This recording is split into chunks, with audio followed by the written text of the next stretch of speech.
Hey everyone, we are starting with the Kaldheim spoilers here. Every white card, you're going to go through them. Generally, it's going to be a focus on Legacy, Pauper, and of course, your pre-release weekend.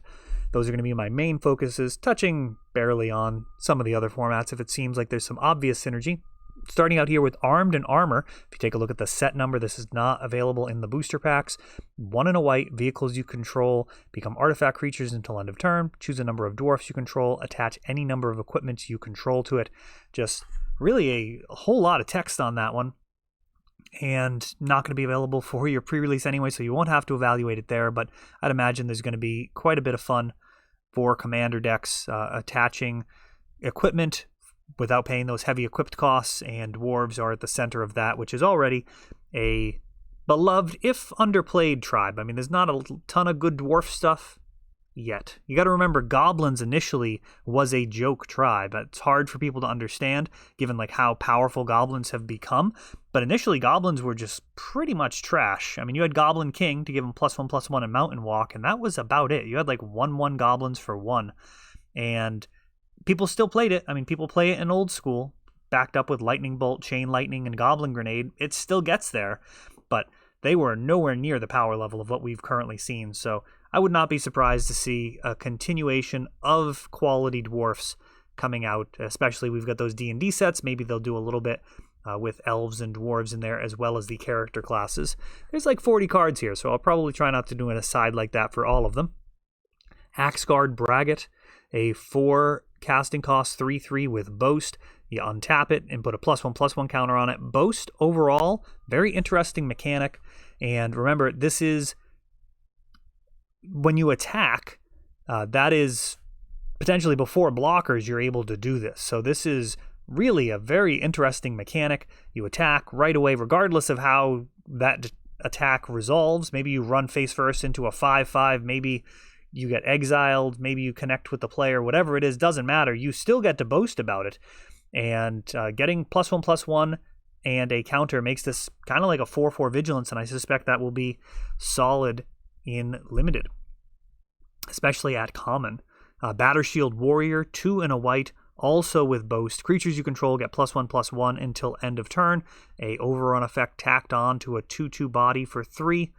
And Boast is going to be just a really interesting mechanic, given that you're not necessarily committing to the board, but it's great in terms of mana flooding. And that can be a lot of fun, is having those things that you can actually dump your mana into when you have flooded out, instead of just sitting there doing nothing. Now you can start pushing all of these Boast costs and potentially finding some attacks.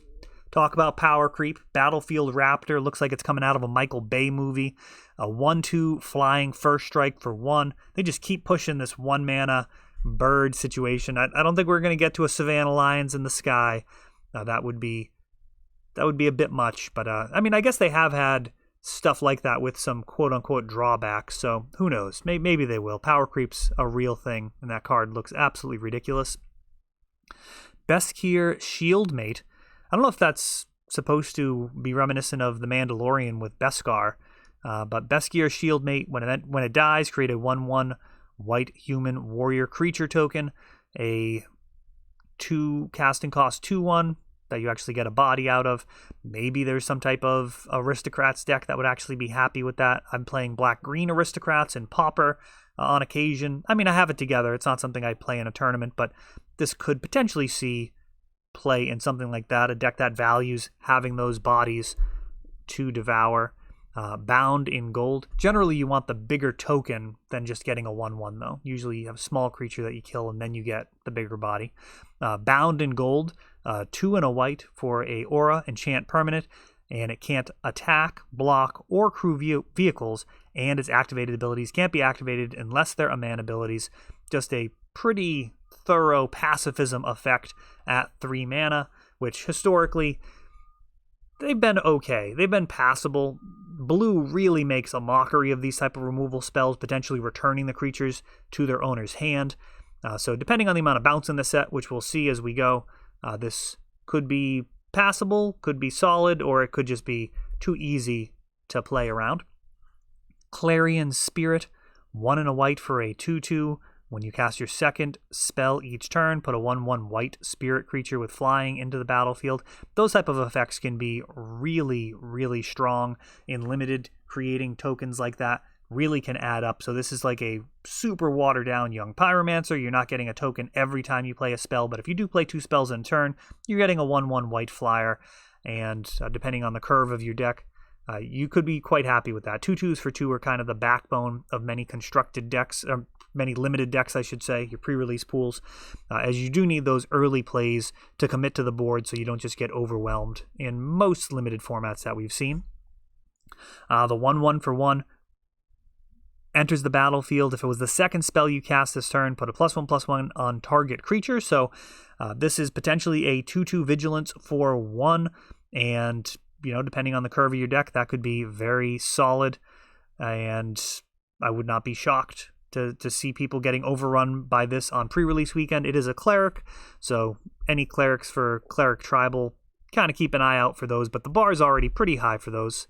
Divine Gambit, 2 white, exile target artifact, creature, or enchantment opponent controls, and that player may put a permanent card from their hand onto the battlefield. So, mercifully, you can't target your own stuff, but this does probably create a lot of fun for Commander, where you can kind of alley-oop a show and tell, depending on how those tables are set up.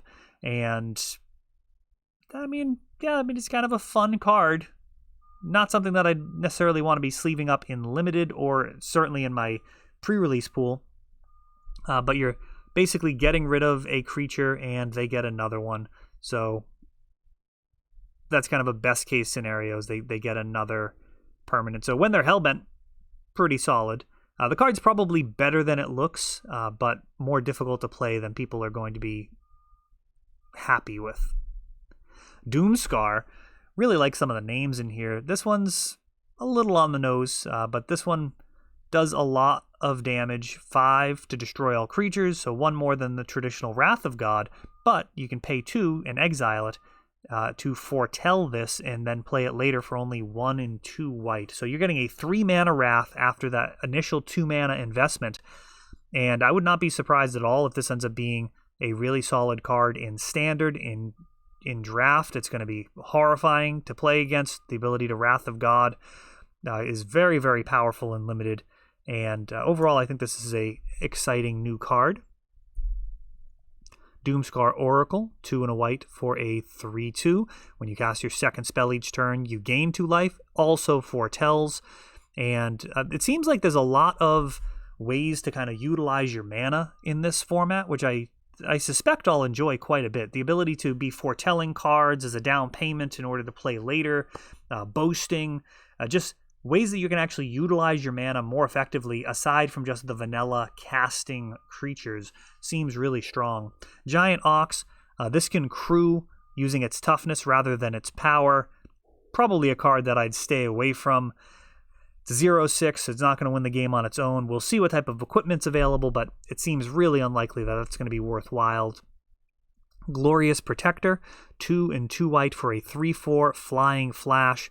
When it enters the battlefield, you may exile any number of non-angel creatures you control until Glorious Protector leaves the battlefield.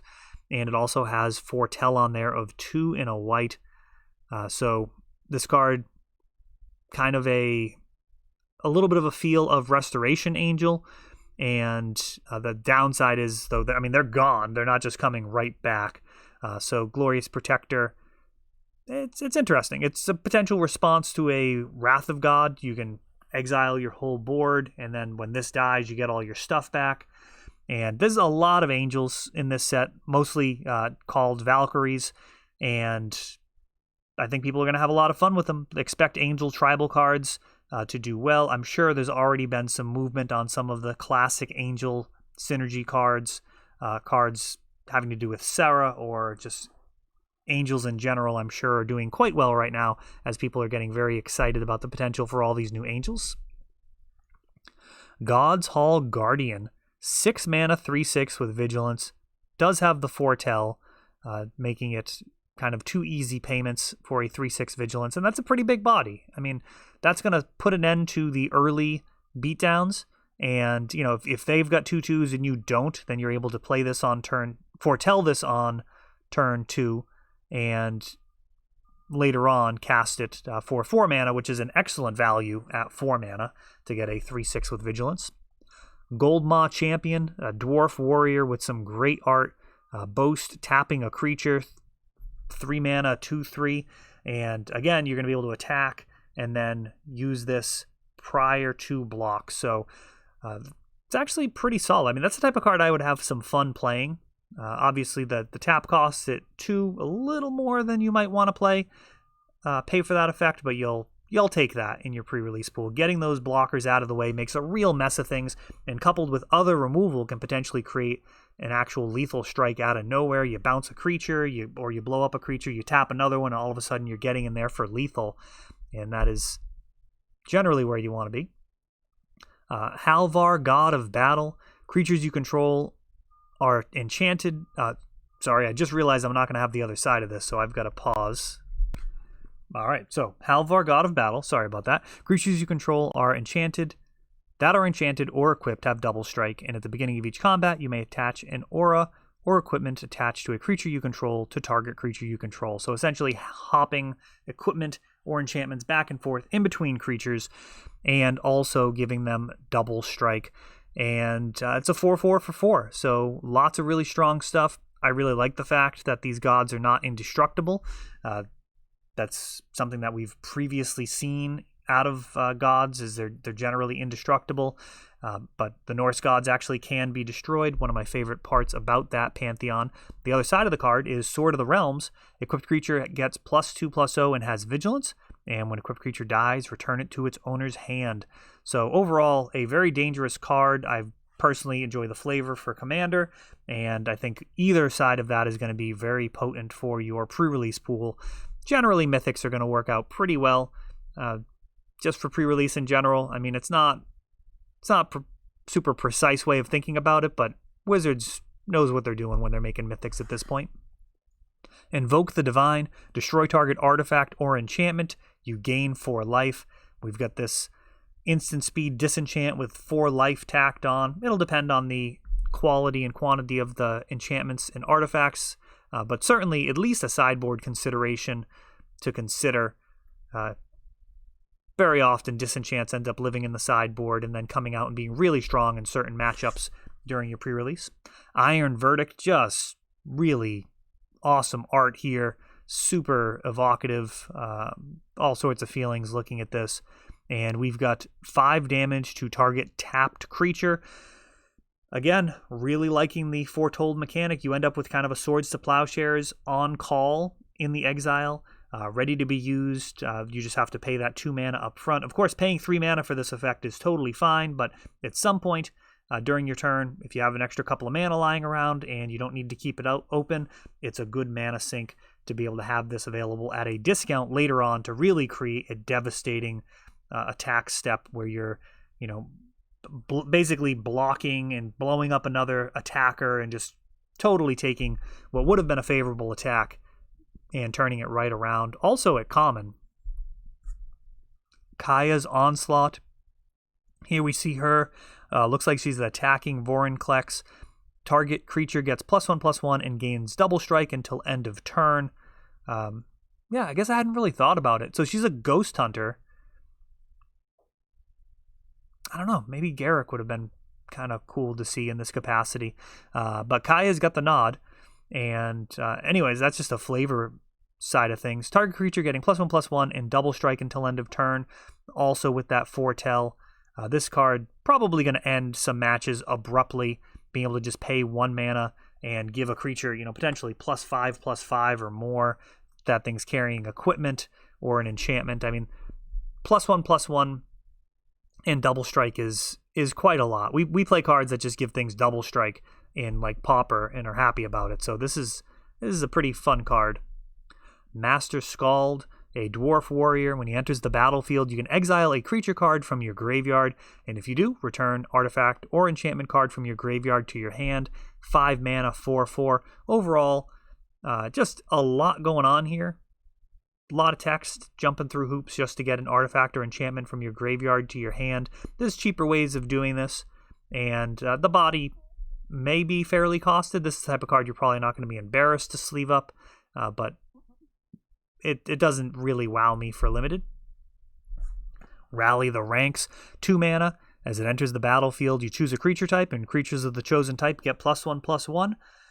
Creatures you control, that is how they template things now. We don't want to be giving bonuses to our opponents. That was how it worked in the early days, but they have kind of established that players don't particularly enjoy that. So just your own teams getting buffed up, and yeah, I mean, there's definitely better cards than this. I mean, Glorious Anthem pumps up your whole team, but it costs 3, and there are more conditional things, so I would not be surprised for people to play this in Commander.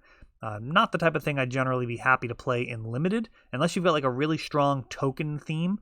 This is generally not worth a card to just pump your squad. Even if your whole deck is tribal, even then it's very often not going to be worthwhile just to get that +1/+1 out of the card. It's not that the mana is so much the issue, it's like literally the card could potentially just not be doing enough work to justify its spot.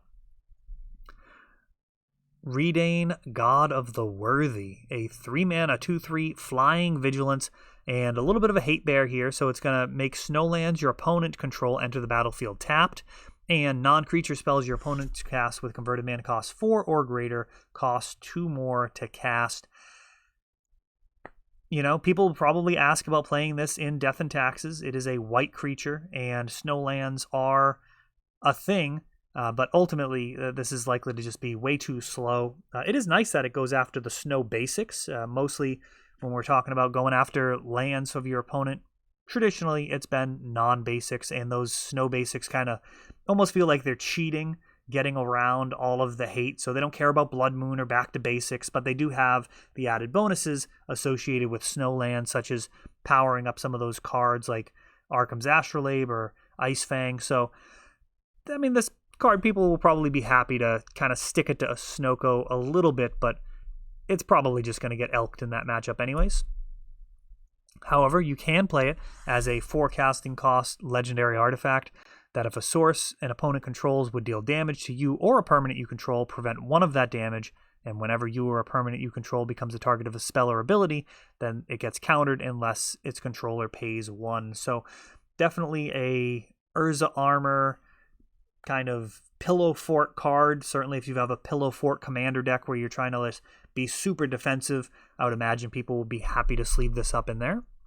Resplendent Marshall, 3 mana, 3/3 flyer right off the bat. That is very dangerous. It is a mythic. Let's see what else it has on here.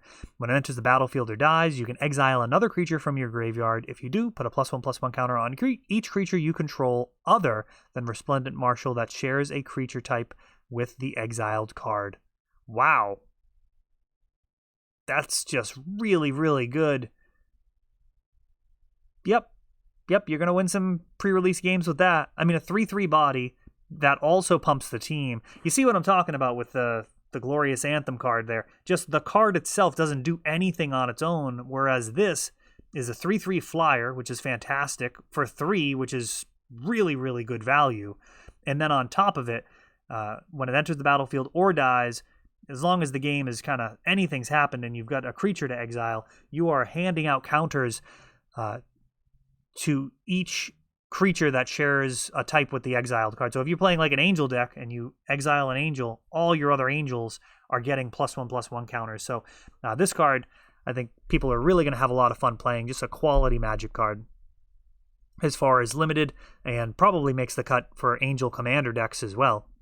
Revitalize, 2 mana to gain 3 life and draw a card. This is the type of thing that I'm actually not embarrassed to play as like a 23rd card in a kind of low mana curve deck. And that's about it. Like, I would not want to play like 4 of this and have some life gain theme. Generally, that's going to be terrible. But, you know, this is a type of card that you can, because it replaces itself, it's not the worst to have it as like, instead of playing an extra land than you might need. We'll see what the mana curves look like in this. I wouldn't be surprised if 18 is kind of a better call than 17 lands in this format based off of what we've seen so far. But, you know, this is not the worst. It's not actually a good card, but the fact that it replaces itself is probably better than playing like a bad card. You'd just rather draw and try and get towards your better cards. Constructed play, this is the type of thing that wouldn't be shocking if it did see play in Standard at different eras. Right now, as far as gaining 3 life and drawing a card, you've got Euro to do that in many formats in Standard. This might be an option as you can no longer use the Titan there. Righteous Valkyrie, 3 mana, 2/4 flyer, another really powerful stats on this creature. When it enters the battlefield, when another angel or cleric enters the battlefield under your control, you gain life equal to that creature's toughness, and as long as you have at least 7 more life than you're starting, creatures you control get +2/+2. Expect EDH players to rejoice with their angel tribal decks here, and as far as limited goes, that's super dangerous. I mean, 3 mana for a 2/4 flyer, really, really solid. This Anthem effect, man, like that is really, really dangerous as well. Might be a bit of a win more, but there's also something to be said for creating a standstill and then kind of gaining some life with this card and potentially just overrunning your opponent. So I think that's a really dangerous card, one that I would be happy to sleeve up at the pre-release. Rune of Sustenance, 2 mana. When it enters the battlefield, draw a card. As long as enchanted permanent is a creature, it has lifelink, and as long as it's a equipment, it has equipped creature has lifelink. So you're going to either mark a creature or one of your equipments in order to give lifelink, and it draws a card. And I would probably rather play this than the other one, that you just gain the 3 life at instant speed, potentially reusing your lifelink, especially we'll see what green has to offer, but getting lifelink on a fatty can be very demoralizing. And the fact that this draws a card, as long as they don't kill the creature in response to using this, you're at least going to get a card out of it. And that's the danger of enchantments, is when you go to play them on a creature, that's the window. The shields are down, and if they blow up that creature in response, it's just a total blowout. You lose 2 cards and your mana that you invested, and you're generally you're way behind at that point. Runeforged Champion, 2 and a white for a 2/3. When it enters the battlefield, you can search your library or graveyard for a rune card, reveal it, and put it into your hand. If you search your library this way, shuffle it, and you can pay 1 rather than pay the mana cost for rune spells you cast. So here, I missed that on Rune of Sustenance. That is an aura rune, and we're going to keep our eyes open for other runes. Being able to cast them for just 1 mana, I mean, that's a very interesting effect. Now, that is a subtype, and I mean, it's got to be, well, we'll see. I'll have to take a look. I'm guessing that is a subtype for auras and not creatures. I don't know if creatures can have the subtype rune on them. If that's the case, this is going to be nonsense with changelings, so I'll have to take a look at that, and we'll see. Yeah, I realized I can't leave you hanging there, so I just did take a look through the currently spoiled cards. There's a cycle of 5 rune auras, so it apparently is just a subtype of enchantment, just like aura. So there aren't going to be any changeling shenanigans. That would be very, very troublesome if that was the case. That'd be some weird interactions. Search for glory, 2 and a white. Search your library for a snow permanent, a legendary card, or a saga. Reveal it, put it into your hand, and shuffle your library, and you gain a life for each snow mana spent to cast this spell. I mean, it's a tutor. It's a snow sorcery. So we've got the subtype snow on there, and yeah, I mean, snow permanent, so you can't search for itself. Not that that would be a fake out. That was a thing back in the day. You could actually vampiric tutor for vampiric tutor, and even though you're down a card, your opponent will play around what they think that you got, and then you can tutor for the answer after, depending on if they actually buy into your bluff. It was a pretty niche thing around 6th edition. For example, like a expecting you to have a Wrath of God and pivoting hard in a different direction to try and win, and then you can go get a card that undermines their secondary win condition. Anyways, Shepherd of the Cosmos, 6 mana for a 3/3, and this does have Foretold, so you're probably not going to pay full retail on this. When it enters the battlefield, return target permanent card with converted mana cost 2 or less from your graveyard to the battlefield. And that is an Angel Warrior with Foretold of 4. So very often you're going to pay 4 mana for that effect. and you're going to be pretty happy when you do. 4 mana for a 3/3 flyer, totally fine. And getting a permanent back from the graveyard. We've already seen some that draw cards when they enter the battlefield. Of course, you have creatures at 2 mana as well, so that is a solid card for limited. Sigrid, God Favored. This human warrior is a 3 casting cost, 2/2 with flash, and a whole lot of text on here. So we've got flash, first strike, protection from god creatures, and when it enters the battlefield, exile up to 1 target attacking or blocking creature until Sigrid leaves the battlefield. So that is pretty brutal. I mean, you're getting like a 2-for-1 very often when you're casting this card. Yikes. Wow. I mean, that is something. I mean, be able to attack, being able to flash this out, block favorably, and also exile another creature. I mean, that is really interesting.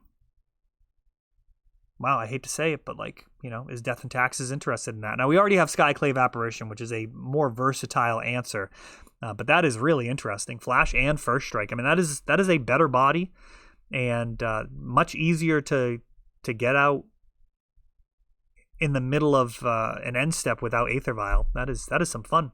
I'm sure Death and Taxes players will be talking about that. Spectral Steel, 2 mana. Enchanted creature gets +2/+2. That's a big bonus. And you can also pay 1 and a white and exile it from your graveyard to return another target aura or equipment card from your graveyard to your hand. Still going to feel bad when you get blown out, but it does give you a little bit of an offset, and you know, it's a solid bonus. I mean, +2/+2 for 2 with no drawback and an actual upside. I mean, that's dangerous at only 2 mana. Very often we have things at like 3 mana that give +2/+2 and then some other stuff like flying. And those cards have all been really solid. So that is a card that you could definitely lose to if you don't have an answer to an early beater equipped with this. Things could get out of hand pretty fast. Stalwart Valkyrie. We've got 3 and a white for a 3/2 with flying, of course.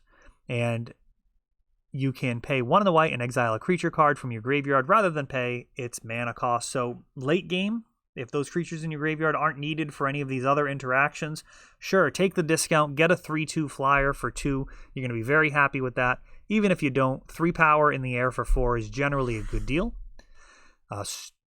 Starnheim Courser, 2 and a white for a 2/2 flyer. Artifacts and enchantment spells you cast cost 1 less to cast.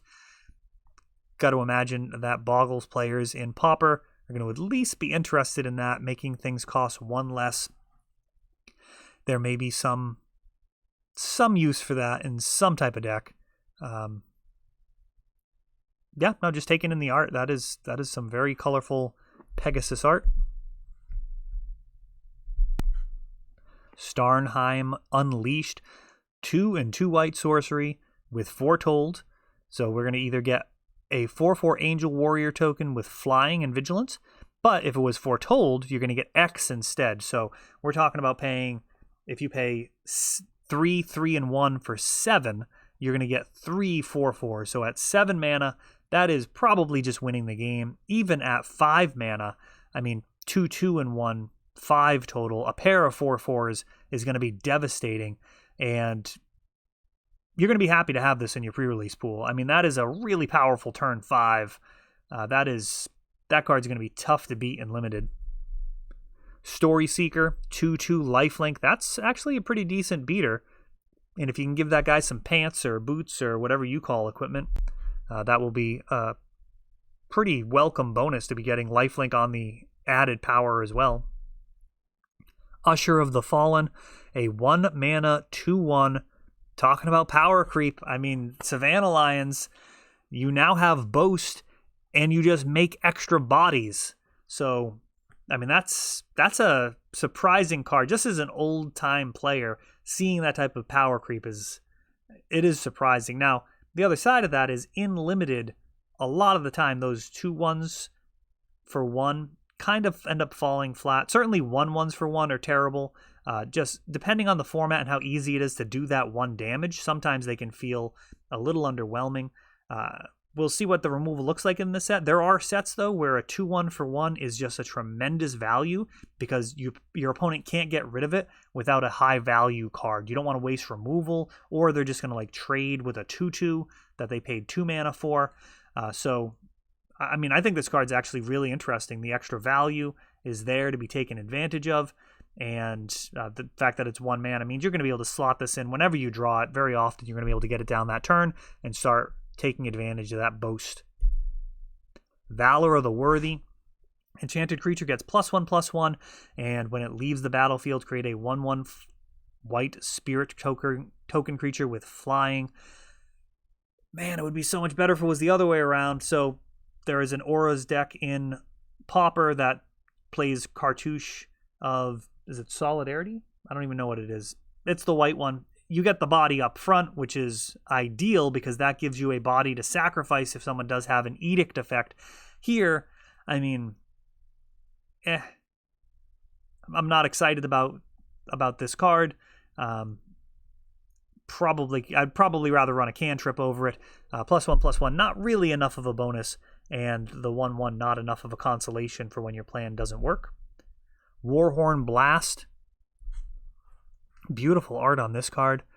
4 and a white. Creatures you control get +2/+1 until end of turn, and has a Foretold to bring it down to the 2 and a white casting cost that you would kind of expect from a +2 rally effect. We've had those in limited very often.